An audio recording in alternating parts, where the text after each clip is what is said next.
আসসালামু আলাইকুম, শুভেচ্ছা সহ আমন্ত্রণ চ্যানেল আই সংবাদে। সংবাদে আপনাদের সাথে আছি আমরা দুজন, আমি নবনীতা আর আমি সাইদুর রহমান। প্রিয় দর্শক, শুরুতেই ফ্রেশ প্রিমিয়াম টি সংবাদ শিরোনাম। পবিত্র হজে লাব্বাইক আল্লাহুম্মা লাব্বাইক ধ্বনিতে মুখর আরাফাত ময়দান। খুতবায় ফিলিস্তিনিদের জন্য দোয়া চেয়ে মুসলিম উম্মাহকে এক থাকার আহ্বান। কৃষিজমি নষ্ট করে শিল্পায়ন না করতে প্রধানমন্ত্রী আহ্বান। নির্বাচনকে প্রহসন বানানো বিএনপি, এ নিয়ে কথা বললে হাসি পায় মন্তব্য। এমপি আনার অপহরণ মামলায় আরো কয়েকজনকে গ্রেফতার চেষ্টায় গোয়েন্দারা। তদন্তে অযাচিত হস্তক্ষেপের সুযোগ নেই বলছে পুলিশ।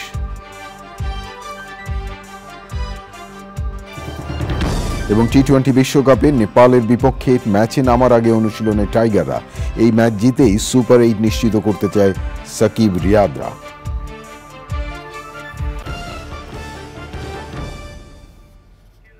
ধন্যবাদ প্রিয় দর্শক আমাদের সাথে যোগ দেওয়ার জন্য। এতক্ষণ সংবাদ শিরোনাম শুনলেন, চলুন যাওয়া যাক পুরো খবরে।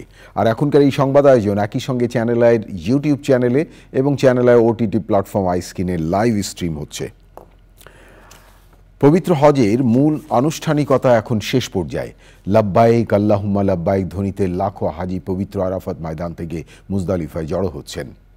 পবিত্র হজের খুতবায় ফিলিস্তিনিদের জন্য দোয়া চেয়ে মুসলিম উম্মাহকে ঐক্যবদ্ধ থাকার আহ্বান জানিয়েছেন আরাফাতের ময়দানের খতিব। আল্লাহ এবং রসুলের প্রতি আনুগত্য রেখে বাবা মাকে সম্মান জানানোর আহ্বান জানান তিনি। যার যার মোনাজাতে নিজের পরিবার এবং বিশ্ব মানবতার মঙ্গল কামনা করে সমবেত হন হাজিরা। আরো জানাচ্ছেন চকর মালিকা।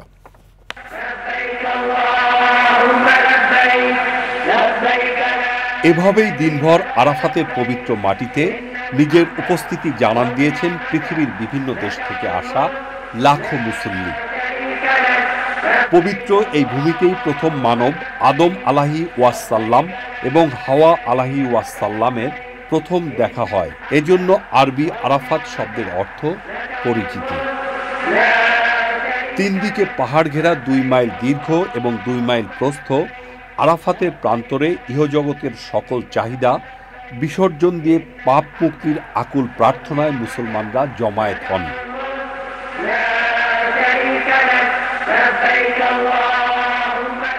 আরাফাতের জাবালে রহমত বা রহমতের পাহাড়ের চূড়া, যেখানে আদম আলাহি ওয়াসাল্লাম ও বিবি হাওয়ার পরিচয় হয়েছিল, তার পাদদেশে দাঁড়িয়ে বিদায় হজে ভাষণ দিয়েছিলেন মহানবী হযরত মুহাম্মদ সাল্লাল্লাহু আলাইহি ওয়াসাল্লাম।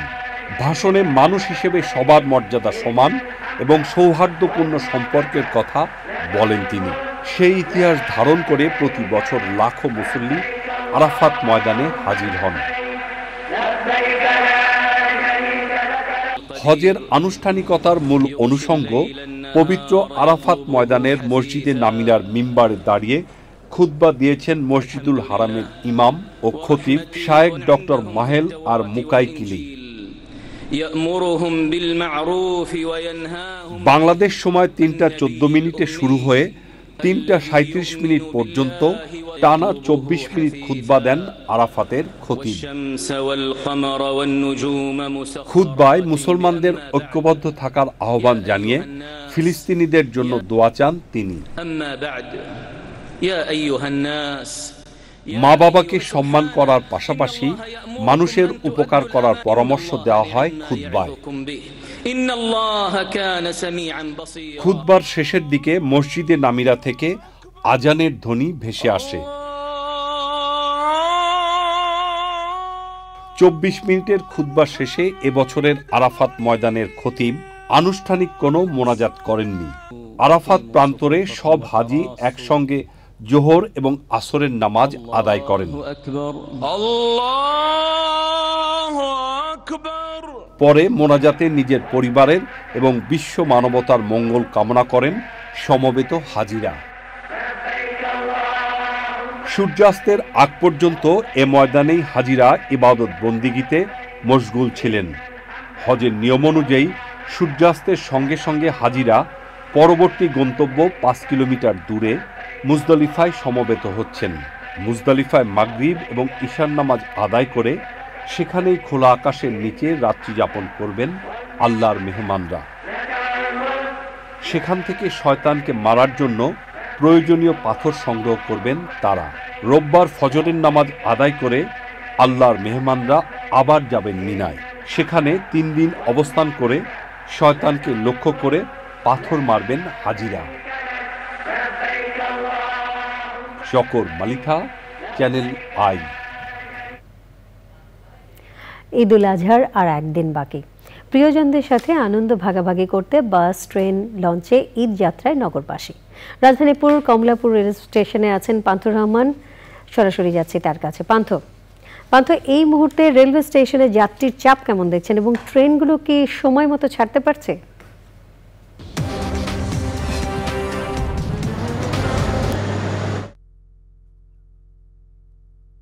আপনার দ্বিতীয় প্রশ্নটার উত্তর আগে দিই। ট্রেনগুলো মোটেও সময় মতো ছাড়ছে না, যদিও সারাদিনই আজকে যতটুকু শুনেছি যে আধা ঘন্টা বা খুব কম সময় 15-20 মিনিট, আধা ঘন্টা এরকম দেরিতে ট্রেনগুলো ছাড়ছিল। কিন্তু আমি এখন এই মুহূর্তে যে ট্রেনটি,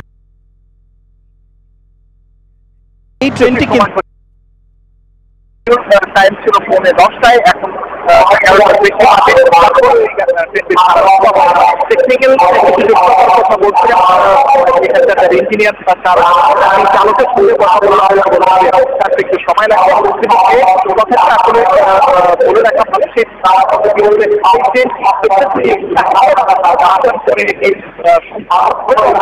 এখনো সময় লাগে পড়ে গেছে। একটু আপনি দেখতে পাবো টিকিটের যাত্রী যাত্রীর বাইরেও অসংখ্য যাত্রী আমরা দেখতে পাচ্ছি যারা উপরে বসে আছে। আমরা যখন লাইভে থাকবো সেই সময়ের মধ্যে ছাড়বে এবং পুলিশের বাসিতে আমার সেটি মনে হচ্ছে। কিন্তু উপরে যে সংখ্যক যাত্রী বসে আছে সেটি আসলে ভেতরের যাত্রীর সংখ্যার থেকেও বেশি, এবং তারা জীবনের ঝুঁকি নিয়ে হলেও নিজেদের পরিবারের মানুষের সাথে দেখা করতে যাচ্ছেন। আমি দু একজনের সাথে কথা বলার চেষ্টা করি, দেখা যাচ্ছে। কোথায় যাচ্ছেন আপনারা? লালমনিরহাট। বাড়িতে ঈদ করতে? জি। এত কষ্টের মধ্যে যাচ্ছেন, কেমন লাগছে? খুব ভালোই লাগছে, সবার সাথে ঈদ করব। যেটি শুনলেন যে সবার আসলে এই একজনের সাথে কথা বললাম, কিন্তু আসলে সবার অনুভূতি একই রকম। বাড়িতে যাচ্ছেন নিজেদের আত্মীয় স্বজন মানুষের সঙ্গে ঈদ করতে, সবাইকে নিয়ে একসঙ্গে ঈদ করতে। এই চাওয়াটুকু খুব বেশি না, কিন্তু এত মানুষ যখন ঢাকা ছাড়ে একসাথে বা ঢাকা থেকে ছেড়ে যায়, তখন আসলে যে কয়েকটি যানবাহন রেলওয়ে কর্তৃপক্ষ বলছে সেই যানবাহনগুলো আসলে যথেষ্ট নয়। বিশেষ করে রেলের ট্রেনের সংখ্যা যথেষ্ট নয় যে এত মানুষকে তারা বহন করে নিয়ে যাবে। আমি একটু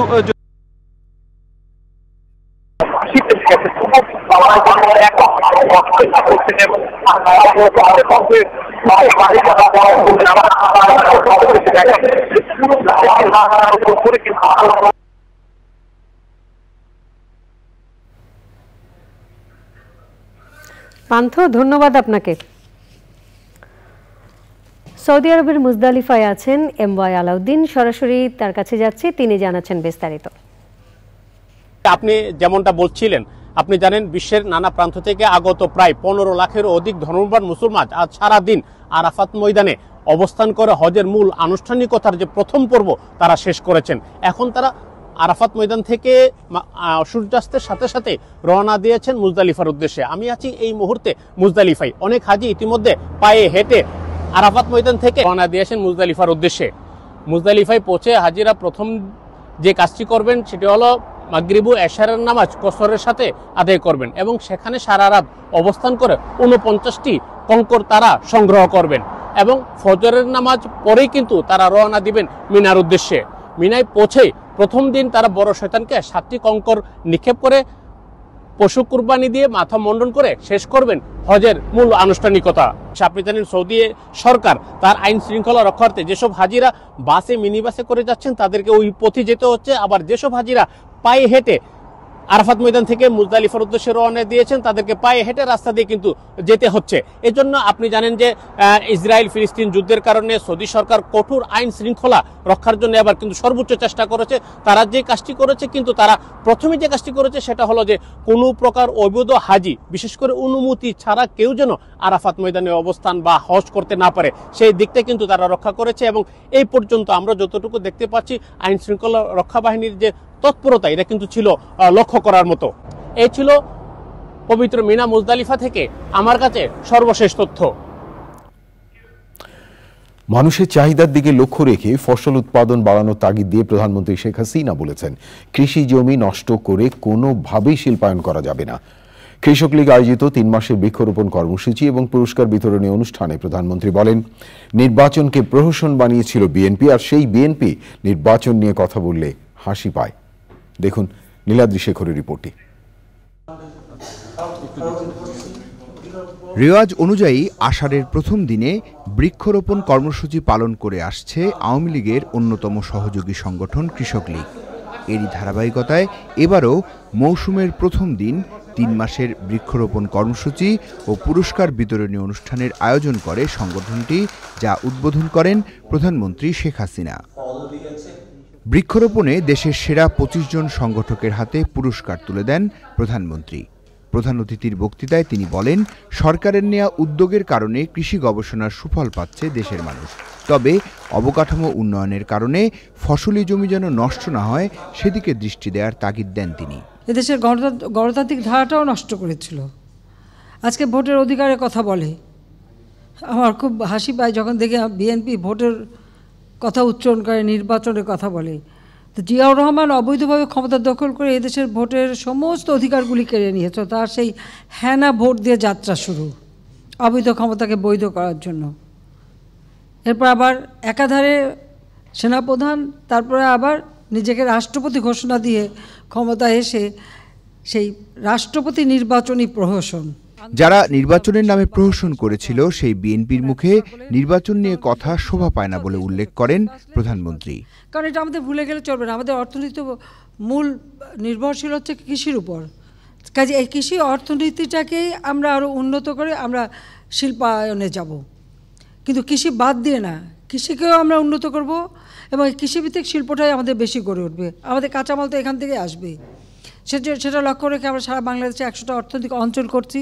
এই অঞ্চল করার উদ্দেশ্যটা আমার হলো, আমরা দেখি যেখানে সেখানে একটা ব্যবসায় নিয়ে একটা জমি কেনে আর একটা ইন্ডাস্ট্রি করে, আমার কৃষি জমি নষ্ট করে দেয়। আমাদের কাছে হচ্ছে আমাদের 3 ফসলি জমি কোনো মতেই সেটা নষ্ট করা যাবে না। তার কারণ আমাদের লোক সংখ্যা বাড়ছে, নগরায়ন হচ্ছে, উন্নয়ন হচ্ছে, কিন্তু তাতে আবার ফসলি জমি যেন নষ্ট না হয়। কিন্তু যে জমি আছে সেখানেই কিন্তু আমাদের জন্য ফসলটা উৎপাদন হয়, যাতে আমরা সবসময় খাদ্য উৎপাদন করে নিজেরা স্বয়ংসম্পূর্ণ থাকতে পারি। দেশবাসীকে ঈদের শুভেচ্ছা জানিয়ে নিয়ম মেনে পশু কুরবানি ও পরিষ্কার পরিচ্ছন্নতা বজায় রাখার আহ্বান জানান প্রধানমন্ত্রী শেখ হাসিনা। এখন অবশ্য ছাদ বাগানের দিকে সবাই ঝুঁকছে, ছাদ বাগানটাও হচ্ছে, সেটাও করতে পারেন সবাই। Niladri Shekhar, channel I, Dhaka. ঝিনাইদহের এমপি আনোয়ারুল আজিম আনার অপহরণ মামলায় সন্দেহভাজন আরও কয়েকজনকে গ্রেফতারে মাঠে নেমেছে গোয়েন্দা পুলিশ। ঢাকার গোয়েন্দা প্রধান জানিয়েছেন, এই ঘটনার মাস্টারমাইন্ড যুক্তরাষ্ট্রে পালিয়ে থাকা আখতারুজ্জামান শাহিনকে ইন্টারপোলের মাধ্যমে বিচারের মুখোমুখি করার চেষ্টা চলছে। আর ঢাকার পুলিশ কমিশনার বলেছেন, আনার অপহরণ মামলা তদন্তে কারও কোনো অযাচিত হস্তক্ষেপের সুযোগ নেই। এনামুল কবির রূপম জানাচ্ছেন। হত্যার উদ্দেশ্যে এমপি আনোয়ারুল আজিম আনারকে অপহরণের অভিযোগে ঢাকার শেরেবাংলা নগর থানায় মেয়ে ডরিনের করা মামলায় গ্রেপ্তার ঝিনাইদহ জেলা আওয়ামী লীগের সাধারণ সম্পাদক সাইদুল করিম মিন্টু এখন রিমান্ডে রয়েছেন। তার দেয়া তথ্য উপাত্ত যাচাই করে আরও 3 জনকে আটক করতে তথ্য প্রযুক্তির সহায়তা নিয়ে মাঠে নেমেছেন গোয়েন্দারা। আরও যারা এই খুনের সাথে জড়িত, মাস্টারমাইন্ড মুস্তাফিজ, ফয়সাল শাহজি, জিহাদ হাওলাদার, সিয়াম, মাস্টারমাইন্ড শাহিন, তারপরে এরা সকলে যে ঘটনাটা, তাদের নাম নাম্বার তো আমরা পেয়েছি, অনেকেই গ্রেপ্তার হয়ে গিয়েছে, আর 1-2 জন বাকি, তাদেরকেও আমরা শীঘ্রই গ্রেপ্তার করার জন্য আমরা আমাদের টিম কাজ করছে। একজন আসামি আমেরিকাতে, যিনি মাস্টারমাইন্ড শাহিন, ইন্ডিয়ার সাথে আমেরিকার এক্সট্রাডিশন ট্রিটি থাকায় ইন্ডিয়ান পুলিশও তারা চাইবে তাদের মোস্ট ওয়ান্টেড আসামিকে ফিরিয়ে আনা। এরই মধ্যে আদালতে স্বীকারোক্তি দিয়েছেন আরেক আওয়ামী লীগ নেতা কাজী কামাল আহমেদ গ্যাসবাবু। ঘটনায় কার কী দায় দায়িত্ব সে সম্পর্কে জবানবন্দি দিয়েছেন বাবু। ঢাকার পুলিশ কমিশনার জানিয়েছেন, স্বাধীনভাবেই কাজ করছেন তদন্তকারীরা। তদন্ত সঠিকভাবে এগিয়ে চলেছে এবং এখানে একটি হত্যার বিচার, সেটির জন্য এই তদন্ত যাতে সুষ্ঠুভাবে হয় সেজন্যই আমাদের কার্যক্রম সঠিকভাবে পরিচালিত হচ্ছে এবং এখানে কোনো ধরনের কোনো হস্তক্ষেপ বা কোনো কিছু এগুলো আমি মনে করি আমাদের কারো উপরই কোনো কিছু নেই। স্বাধীনভাবে তদন্ত করার জন্য আমাদেরকে নির্দেশ দেওয়া হয়েছে। তদন্ত সংশ্লিষ্টরা জানিয়েছেন, প্রয়োজনে আবারও শিমুল ভূঁইয়াকে রিমান্ডে এনে জিজ্ঞাসাবাদ করবে DB. Enamul Kabir Rupam, channel I, Dhaka. দেশে বিষধর রাসেল ভাইপার সাপের উপদ্রব বেড়েছে। রাজশাহী ও খুলনা অঞ্চলে থাকা এই বিষধর সাপ চাঁদপুর ও ফরিদপুর অঞ্চলেও এখন বিস্তৃত হয়েছে। গত এক দশকে রাসেল ভাইপারের কামড়ে 235 জন আক্রান্ত হয়, মৃত্যু হয় 59 জনের। কেবল গত বছরই আক্রান্ত হয় রেকর্ড 50 জন। সম্প্রতি ঢাকার দোহারে বিষধর এই সাপের উপস্থিতির খবরে স্থানীয়দের মধ্যে আতঙ্ক দেখা দিয়েছে। বিষয়টি খতিয়ে দেখতে ওই অঞ্চলে পর্যবেক্ষণ টিম পাঠাচ্ছে সরকার। আরও জানাচ্ছেন জান্নাতুল বাকিয়া কেকা। রাসেল ভাইপার বা চন্দ্রবোরা নামে পরিচিত এই সাপটি এতটাই বিষধর যে একবার কামড়ালে দ্রুতই মৃত্যুর কোলে ঢলে পড়ে মানুষ। তাই অসংক্রামক রোগের তালিকায় ক্যান্সার, ডায়াবেটিসের মতো যে 18টি রোগ রয়েছে তার মধ্যে সাপের কামড়ও অন্তর্ভুক্ত। স্বাস্থ্য অধিদপ্তরের অসংক্রামক রোগ নিয়ন্ত্রণ বিভাগের তথ্য মতে 1929 সালে এদেশে রাসেল ভাইপারের মতো বিষধর সাপ ছিল, মূলত খুলনা এবং রাজশাহী বরেন্দ্র অঞ্চল কেন্দ্রিক। বাংলাদেশে আসলে রাসেল ভাইপারের অস্তিত্ব অনেক আগে ছিল। 1929 সালের একটা রিপোর্ট আছে গ্লোবালি, অনেকগুলো কেস রিপোর্ট। সেই কেস রিপোর্টের 1000 কেস রিপোর্টের মধ্যে 22টা কেস রিপোর্ট ছিল তখন বাংলাদেশ থেকে রিপোর্ট দেওয়া, সেগুলো সবগুলো কিন্তু রাসেল ভাইপারের। এবং তখন বলা হয়েছিল যে খুলনা এবং একই সঙ্গে আমি বলবো যে রাজশাহীর কতগুলো জায়গাকে বলা হয়েছিল যে প্রাথমিকভাবে এখানে রাসেল ভাইপার হয়। মাঝখানে এগুলোর বিষয়ে কোনো রিপোর্ট আমরা পাচ্ছিলাম না, তো এই জন্য অনেকে চিন্তা করছিল যে এটা আমাদের অস্তিত্ব ছিল কি ছিল না, কিন্তু হয়তো রিপোর্ট না থাকার কারণে আমরা বলতে পারছিলাম না। 2013 সালে চাঁপাইনবাবগঞ্জের বরেন্দ্র অঞ্চল নাচলে এই সাপের কামড়ে মৃত্যুর প্রকোপ বাড়ে। তখন রাজশাহী মেডিকেল কলেজ হাসপাতালে সাপের কামড়ে চিকিৎসা নেওয়া রোগীদের তদারকি বাড়ানো হয়। উপজেলা স্বাস্থ্য কমপ্লেক্সের থেকে আমাদের কমিটমেন্ট আছে যে তাদের জন্য আমাদের অ্যান্টিভেনম থাকবে, যারা ডিমান্ড দিলে তারা অ্যান্টিভেনম পাবেন। এমনকি সিভিল সার্জন অফিসে আমাদের 5টা ডোজ দেওয়া আছে, যদি ওই সময় ওখানে নাও থাকে তারা তাদের করসপন্ডিং সিভিল সার্জন অফিসে ফোন করলে দিলে ওনারা পাঠিয়ে দিতে পারবেন, যাতে কোনো গ্যাপ আমাদের মধ্যে সৃষ্টি না হয়। তো এটা আমাদের প্রতি কয়েক মাস পরপরই আমরা আমাদের উপজেলা স্বাস্থ্য কমপ্লেক্সে একটা নোটিশ দিই যে আপনাদের কিছু ডিমান্ড আছে কিনা, ডিমান্ড থাকলে আমাদের কাছে দেন, আমরা দিয়ে দেব। গত এক দশকে এই সাপের কামড়ে আক্রান্ত হয়েছে চাঁপাইনবাবগঞ্জে 125, রাজশাহীতে 63, পাবনায় 14, কুষ্টিয়াতে 13, নওগাঁয় 10, নাটোরে 9 এবং চুয়াডাঙ্গাতে 1 জন। বিশেষজ্ঞরা বলছেন বিষধর এই সাপটি কামড়ালে যত দ্রুত সম্ভব হাসপাতালে নিতে হবে। প্রচলিত ওঝার কাছে নিলে বাড়বে মৃত্যু ঝুঁকি। জান্নাতুল বাকিয়া কেকা, চ্যানেল আই, ঢাকা। এবারে আই স্পোর্টস।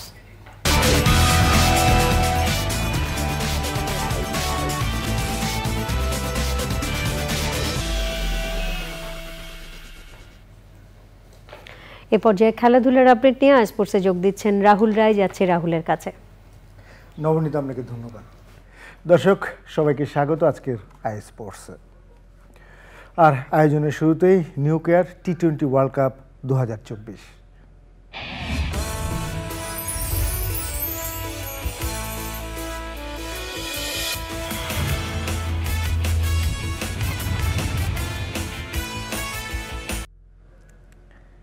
টি20 বিশ্বকাপে নেপালের বিপক্ষে সুপার 8 নিশ্চিত করার ম্যাচের আগে সেন্ট ভিসেন্টের আর্নেস ভেল স্টেডিয়ামে ব্যাটে বলে নিজেদেরকে ঝালিয়ে নিয়েছেন শান্ত বাহিনী। সোমবার বাংলাদেশ সময় ভোর 5:30টায় এই মাঠেই নেপালের বিপক্ষে মাঠে নামবে সাকিব রিয়াদরা। এই মুহূর্তে সেখানে আছেন আমাদের বিশেষ প্রতিনিধি সাইদুর রহমান শামীম। সরাসরি যোগাযোগ করছি শামীমের সঙ্গে। শামীম, অনুশীলন কেমন হচ্ছে বাংলাদেশের? হ্যাঁ রাহুল, আমি আমি কিছুক্ষণ আগে অনুশীলন বাংলাদেশের শেষ হলো, আজকে অনুশীলন বাংলাদেশ করলো, এখন করছে নেপাল। আমি জানিয়ে রাখি বাংলাদেশ দলে আজকে কিন্তু অনুশীলন হয়েছে, জোরদার অনুশীলন হয়েছে, কিন্তু 4 জন খেলোয়াড় আজকে বিশ্রামে ছিলেন। সাকিব, মাহমুদুল্লাহ, তাসকিন এবং লিটন, তাকে বিশ্রামে রাখা হয়েছে। তবে বাংলাদেশ দল জোরদার অনুশীলন করেছে। এবং একটা ব্যাপার জানানো দরকার, প্রয়োজন মনে করছি, সেন্ট ভিনসেন্টে কালকে যে খেলাটা হয়েছে সাউথ আফ্রিকা এবং নেপালে, তাতে কিন্তু স্পিনারদের দাপট ছিল। যদিও সোমবার সকালে নতুন পিচে খেলবে বাংলাদেশ এবং নেপাল, তারপরও বাংলাদেশ টিম ম্যানেজমেন্ট এবং নেপালের টিম ম্যানেজমেন্ট তারা স্পিনারদের উপর নির্ভরশীল হবে বলে জানা গেছে। এবং যতটুকু জানা গেছে প্রথম একাদশে সাকিবের পরপর আরও 2 জন স্পিনারকে নেওয়া হবে, স্পিন আক্রমণ বাড়ানো হতে পারে। আর আজকে প্র্যাকটিস শেষে আমাদের সাথে এসেছিলেন তানজিম সাকিব, পেস বোলার। তিনি বলেছেন যে নেপাল যা খেলেছে সাউথ আফ্রিকার সাথে সেটা অত্যন্ত প্রশংসনীয়, তবে আমরা কোনো দলকে হালকাভাবে নিচ্ছি না, আমরা আমাদের সেরা খেলাটাই খেলবো, আগে যা খেলেছি সেটাই খেলবো। এবং তানজিম সাকিব জোর দিয়েছে যেহেতু বাংলাদেশ সুপার 8-এর পথে অনেকটাই এগিয়ে গেছে, সুতরাং তারা চাইছে যে তাদের বোলিংটা অন্য ডিসিপ্লিন বোলিং করতে, পাশাপাশি টপ অর্ডার ব্যাটিংয়ে টপ অর্ডার ব্যাটসম্যানরা যাতে যাতে ছন্দ রাখতে পারে সেই চেষ্টা তাদের আছে।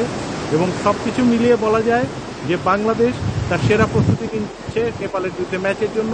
অন্যদিকে নেপাল আগের ম্যাচে সাউথ আফ্রিকার কাছে মাত্র 1 রানে হেরে যাওয়ায় তারা এখনও সেই ঘোরটা কাটাতে পারেনি। তাদের চিফ কোচ এসেছিলেন, এখন তারা অনুশীলন করছেন।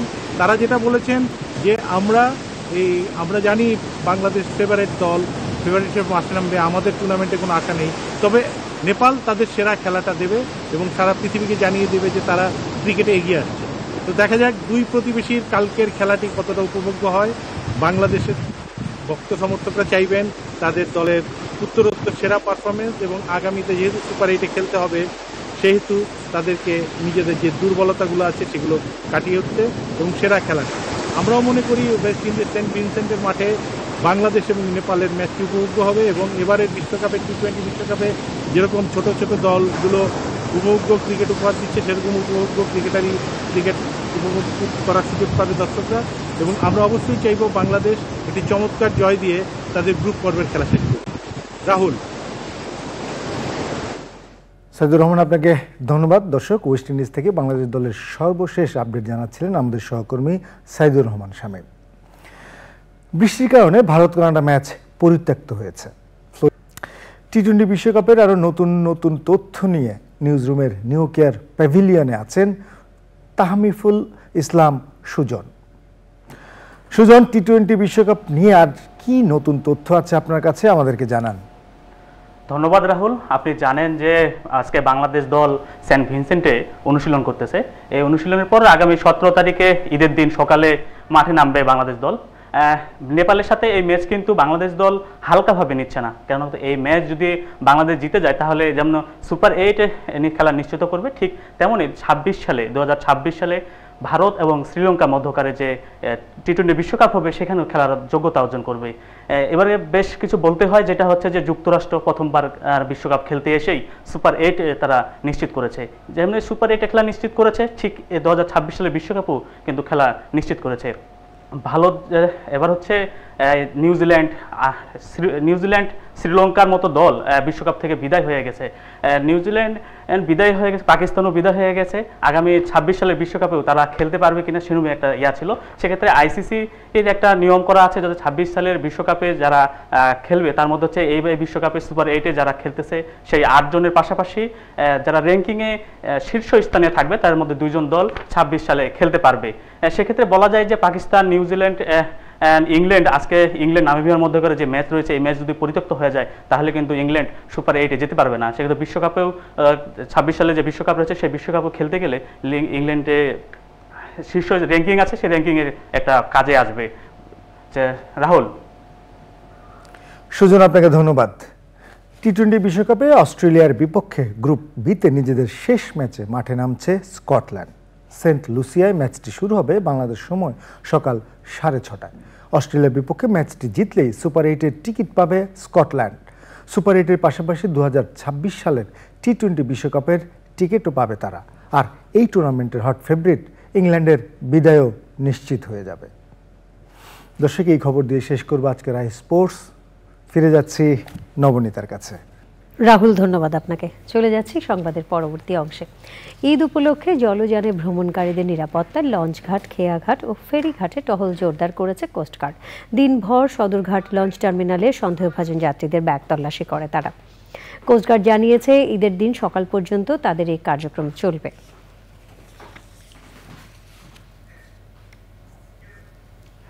আমাদের হাতে আরো খবর আছে প্রিয় দর্শক, দেখতে থাকুন চ্যানেল আই সংবাদ। সংবাদে নিয়ে নিচ্ছি খানিকক্ষণের বিরতি, আর বিরতির পর অন্যান্য সংবাদের সাথে জানিয়ে ফিরব।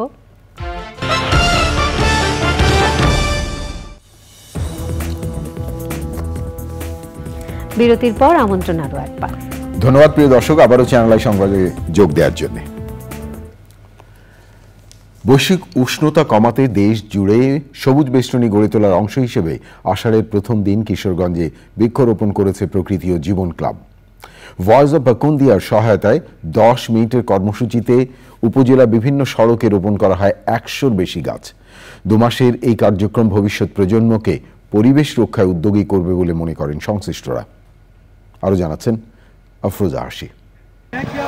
সবুজে সাজাই বাংলাদেশ স্লোগানে জলবায়ুর নেতিবাচক প্রভাব মোকাবেলায় দেশজুড়ে বৃক্ষরোপণ কর্মসূচি করছে প্রকৃতি ও জীবন ক্লাব। এরই অংশ হিসেবে উপজেলার বিভিন্ন সড়কের দুপাশে ফলদ, বনজ ও ঔষধি গাছের শতাধিক চারা রোপণ করা হয়। আমাদের এই কার্যক্রমটি চলমান থাকবে, আমরা 2 মাস ব্যাপী কার্যক্রম চালাবো। তো তার মধ্যে আমাদের সর্বোপরি ইচ্ছা হচ্ছে এই পাকুন্দিয়া উপজেলাটাকে সবুজে সবুজে করে দিব। আমরা সকলে মিলে একটি করে গাছ রোপণ করি, এতে আমাদের প্রকৃতি হবে উজ্জ্বল। প্রত্যেকেই কমিটমেন্ট করে গেছে, তারা নিজ নিজ উদ্যোগে 10টি করে বৃক্ষরোপণ করবে এবং পাকুন্দিয়া সহ কিশোরগঞ্জের ব্যাপক জনসচেতনতা সৃষ্টি করবে। পরিবেশের ভারসাম্য রক্ষায় প্রকৃতি ও জীবন ক্লাবের মহতী এই উদ্যোগের প্রশংসা করেন বিশিষ্টজনেরা। যে এটা আমাদের এই সবুজের যে সমারোহ বনায়নের সৌজন্যে তারা করবে এবং এই যুদ্ধটা সারা বাংলাদেশে ছড়িয়ে যাবে এই আশা এবং প্রত্যাশা ব্যক্ত করি। আমরা নিজেরা প্রত্যেকেই আজকে যে একটি গাছ রোপণ করার মাঝামাঝি দেখা গেছে যে আগামী আরো 10টা গাছ রোপণ করার উদ্যোগ নেওয়ার প্রতিশ্রুতি দিয়েছি। বৃক্ষরোপণের এই উদ্যোগকে জোরদার করতে সবাইকে সচেতন হওয়ার তাগিদ পরিবেশবাদীদের। আফরোজা হাসি, প্রকৃতি ও জীবন ডেস্ক, চ্যানেল আই। এবারে নিটুল টাটা আন্তর্জাতিক সংবাদ।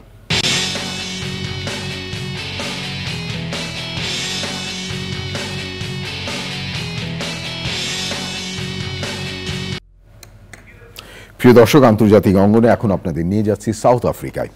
দ্বিতীয় মেয়াদে সাউথ আফ্রিকার প্রেসিডেন্ট নির্বাচিত হলেন সিরিল রামাফোসা। তবে একক সংখ্যাগরিষ্ঠতা না পাওয়ায় তাকে জোট সরকার গঠন করতে হয়েছে। সাউথ আফ্রিকার পার্লামেন্ট ভোটাভুটিতে তিনি রাষ্ট্রপ্রধান হন। গত মাসে দেশটিতে সাধারণ নির্বাচন হয়, এতে 3 দশকের মধ্যে প্রথমবারের মতো পার্লামেন্টে সংখ্যাগরিষ্ঠতা হারায় ঐতিহাসিক দল ANC। নির্বাচনে 40% ভোট পায় ক্ষমতাসীন ANC। ডেমোক্রেটিক অ্যালায়েন্স DA পায় 22% ভোট। একক সংখ্যাগরিষ্ঠতা না থাকায় জোট সরকার গঠন করার আহ্বান জানান রামাফোসা। 2017 সালে রামাফোসা ANCর প্রেসিডেন্ট হন, পরের বছর রাষ্ট্রপ্রধানের দায়িত্ব নেন। রাজনৈতিক অনিশ্চয়তার মুখে তখনকার প্রেসিডেন্ট জেকব জুমার স্থলাভিষিক্ত হন তিনি।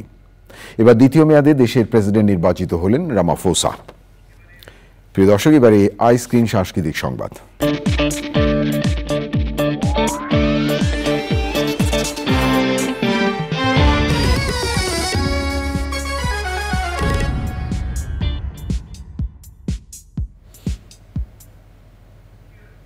নতুন রূপে ফিরছে দেশের প্রথম নিজস্ব মেগা টেলিভিশন সিরিজ 7 ভাই চম্পা।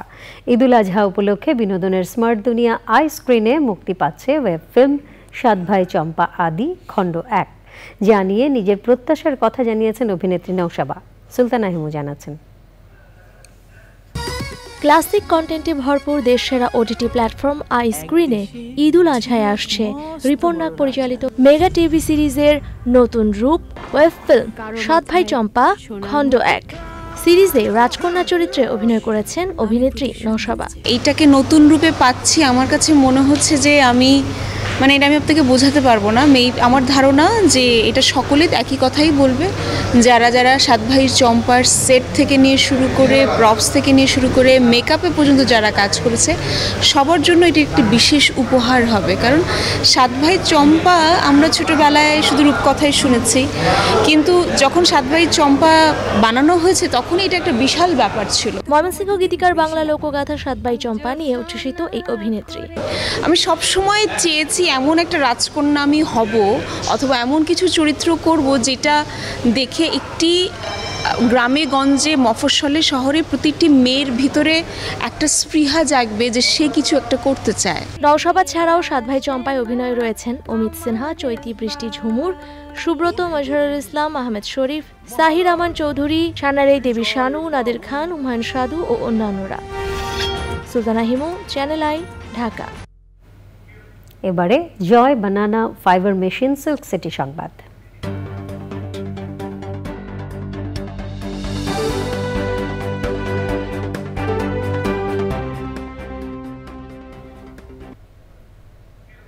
রাজশাহী সিটি কর্পোরেশনের মেয়র ও বাংলাদেশ আওয়ামী লীগের সভাপতি মণ্ডলীর সদস্য AHM খায়রুজ্জামান লিটন দেশবাসীকে ঈদের শুভেচ্ছা জানিয়ে বলেছেন, কোরবানির বর্জ্য ব্যবস্থাপনা কার্যক্রমে এবারও ব্যতিক্রমী উদ্যোগ নেওয়া হয়েছে।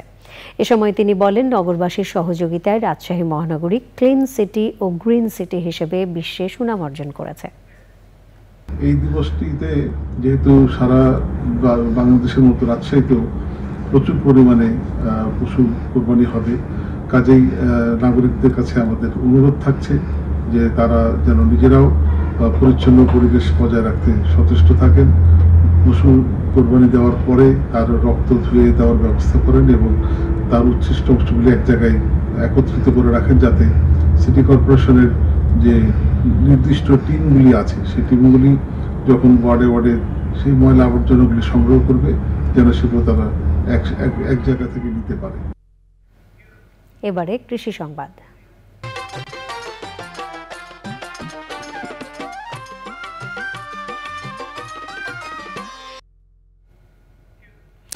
গাইবান্ধা ও নরসিংদীতে কোরবানির পশুর হাটগুলোতে চলছে জমজমাট কেনাকাটা। ক্রেতা বিক্রেতার পদচারণায় মুখর প্রায় সব হাট। পশুর স্বাস্থ্য পরীক্ষার পাশাপাশি হাটগুলোতে পর্যাপ্ত নিরাপত্তা ব্যবস্থা নিয়েছে পুলিশ ও জেলা প্রশাসন। ক্রেতারা বলছেন, এবারে কোরবানির পশুর দাম বেশ চড়া। প্রিয় দর্শক, এখন দেখবেন প্রকৃতি সংবাদ।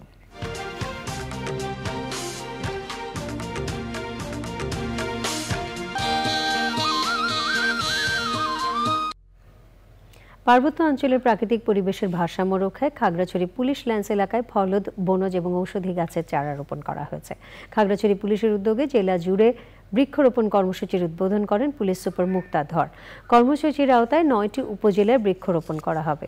অনুষ্ঠানে অতিরিক্ত পুলিশ সুপার মোহাম্মদ জসিম উদ্দিন এবং তফিকুল আলম সহ পুলিশের ঊর্ধ্বতন কর্মকর্তারা ছিলেন। এর আগে খাগড়াছড়ি পুলিশ সুপার মুক্তা ধর পুলিশ নারী কল্যাণ সমিতি পুনাকের একটি রকমারি পণ্যের স্টল উদ্বোধন করেন।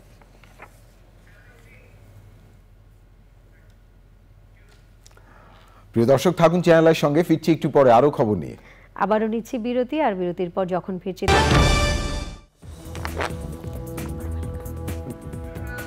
আপনারা দেখছেন চ্যানেল আই সংবাদ। প্রিয় দর্শক, আমরা দুজন আপনাদেরকে আরেকবার স্বাগত জানাচ্ছি। চট্টগ্রামে ঈদুল আজহার প্রধান জামাত অনুষ্ঠিত হবে জামায়াতুল ফালাহ জাতীয় মসজিদ ময়দানে সকাল 7:30টায়। একই স্থানে দ্বিতীয় জামাত অনুষ্ঠিত হবে সকাল 8:15টায়। আজ নগরীর জামায়াতুল ফালাহ জাতীয় মসজিদ ময়দানে ঈদুল আজহার জামাতের প্রস্তুতি পরিদর্শন শেষে সিটি মেয়র বীর মুক্তিযোদ্ধা ইমরেজাউল করিম চৌধুরী জানান, জামায়াতুল ফালাহ জাতীয় মসজিদ ময়দানে প্রধান জামাত সহ নগরের 41টি ওয়ার্ডে ঈদুল আজহার জামাতের ব্যবস্থা করা হয়েছে। কোরবানির মাত্র 7 ঘন্টার মধ্যে বর্জ্য অপসারণ করা হবে বলেও ঘোষণা দেন মেয়র। সেই সময় প্যানেল মেয়র মোহাম্মদ গিয়াসউদ্দিন সহ সিটি কর্পোরেশনের কাউন্সিলর উপস্থিত ছিলেন। মিয়ানমার সেন্ট মার্টিনের কাছে যুদ্ধ জাহাজ নিয়ে দেশের সার্বভৌমত্বের উপর আঘাত হানার চেষ্টা করছে উল্লেখ করে বিরোধী দলীয় নেতা এবং জাতীয় পার্টির চেয়ারম্যান জিএম কাদের বলেছেন, উদ্ভূত পরিস্থিতি নিয়ে সেনাবাহিনী, নৌবাহিনী ও বিমান বাহিনীর কোনো ভূমিকা নেই। বিকেলে 4 দিনের সফরে রংপুরে এসে তিনি এসব কথা বলেন। বাজেটকে দুর্বৃত্তায়ন সহায়ক বাজেট উল্লেখ করে জি এম কাদের বলেন, এ বাজেটের মাধ্যমে দুষ্টের পালন ও শিষ্টের দমন হয়েছে। এ সময় জাতীয় পার্টির vice chairman S M Yasir Ahmed, সাংগঠনিক সম্পাদক আব্দুর রাজ্জাক, জেলা জাতীয় পার্টির আহ্বায়ক আলাউদ্দিন মিয়া সহ অন্যরা উপস্থিত ছিলেন। প্রিয় দর্শক, আপনারা আছেন চ্যানেল আইর সঙ্গে। আবারও নিচ্ছে বিরতি, আর বিরতির পর খেলার খবরে থাকছে